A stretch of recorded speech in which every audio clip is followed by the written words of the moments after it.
Oh, I just did. So that's not cool. So today we're going to talk about the lambing process that we use here at Chico State. We tend to break it up into 3 phases: 30 days right before lambing, 15 days right before lambing, and then of course lambing season.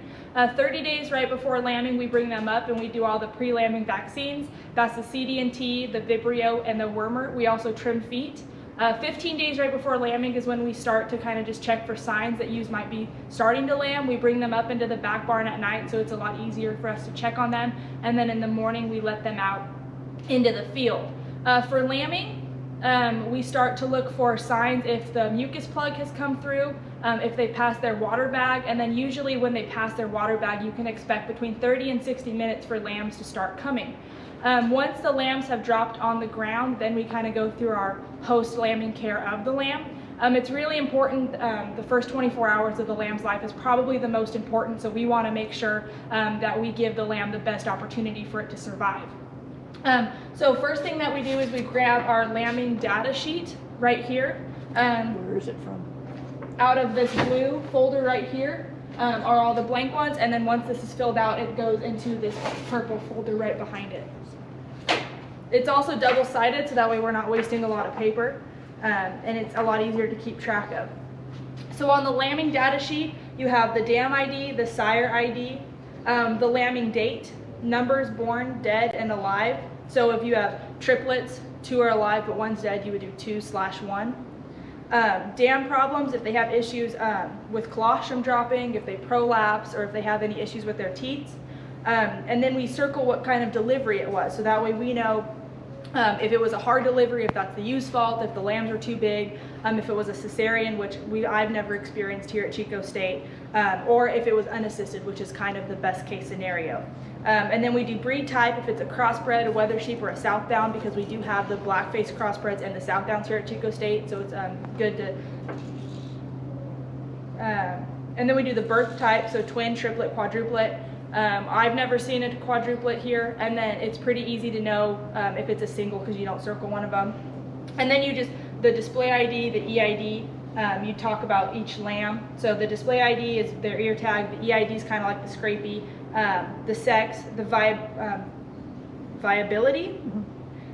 So if they're up and suckling right away is a 1. If they're kind of slow to suckle but they do get up after a while, it's a 2.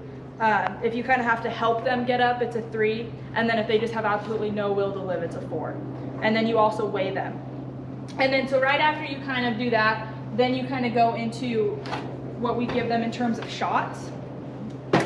So to start out, we give them an oral BOCI shot, about half a cc in the mouth.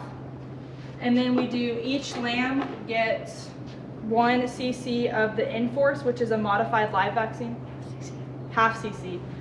So we have to dilute with the sterile dilute. We dilute it, and that goes in the nose for respiratory. And then we dip their navel in iodine, and then we also give them a baby lamb strength drench, just for kind of an extra boost of nutrition.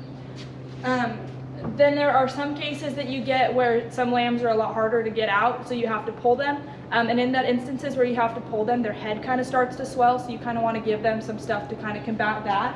So what we do is we do half a cc of penicillin and half a cc of Dex as well. You might get lambs that are kind of funky, they really don't want to stand up. They kind of just look sick, and in that case, I kind of give them a little bit of thiamine just to kind of boost their vitamin E. So when we go to weigh, we use this kind of like fishing scale. You just put the lamb right in here, and then you pick them up, and it'll just pop the weight in right there.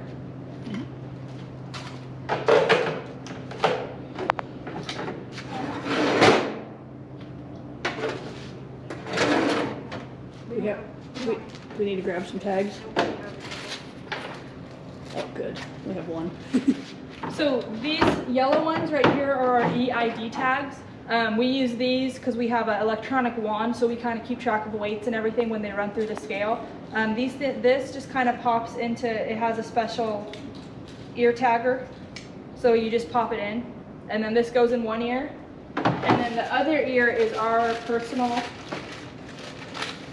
tag that has our premise ID as well as the individual lamb number. and then that just goes in your normal ear tagger, and then that one will go in the other ear. And can you mention that we double tag with scrapie identification just in case one is lost? We double tag with scrapie identification in both ears, just in case they rip one out. There's always that second form of scrapie. And what else? Oh, when do we ban tails? Oh, paint branding to you.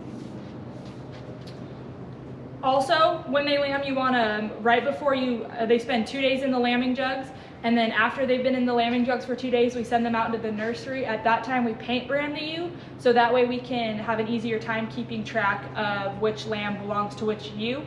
About a week after they've lambed, we dock their tails with the band, and then a few days later, we'll follow up with hot docking right after that. At the first time of tail docking, we'll also give the first round of CD&T as well as a penicillin shot. And then after the however many, how long is it? Another week or so. And then about another week or so, we go in with the second round of CD&T. And then you want to show the paint brands and just like how we do that we do the last digits of the lamb's number. Yes. Yeah. So these are our paint brands that we use at the unit, along with this special sheet paint that you can get from any place. Any paint actually works. And we use the last 2 digits of the lamb number, or if it's a 3-digit number, we use all 3 digits. And then it goes on their hips. So it goes hip, back, and then other hip if it's triplets. If it's just a single, it just goes on its back. That's badass. The other thing we like to do at Chico State, just to kind of keep stuff a lot more organized, is we keep track of the ewes and the lambs that are inside the lambing jugs on this lambing board. So each pen that's labeled on the board is also labeled inside the lambing jugs. So if we have one lamb and it goes inside pen 4, we'll write down the ewe's tag number as well as the lamb tag number. And then once those ones are out, we'll pop them right up here just so we can kind of keep track of what ewes have already lambed and what lambs they have and what ewes are inside the lambing jugs right now. Go pro.